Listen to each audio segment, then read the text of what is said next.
দিনটা ছিল রবিবার আর সকাল সকাল আজকে এই বাড়ির থেকে বেরিয়ে যাচ্ছি একটু শ্বশুর বাড়ির উদ্দেশ্যে।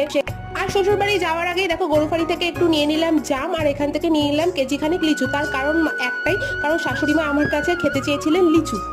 আর লিচু পেয়েই তো শাশুড়ি মা একদম আঁটি ধরে খাওয়া শুরু করে দিয়েছিল।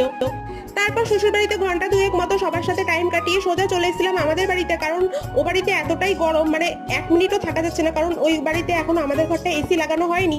আর ভুবনেশ্বর থেকে আসার পর আমরা তিনজনই আমাদের বাপের বাড়িতেই রয়েছি। আর এটা হলো আমার বাপের বাড়ি।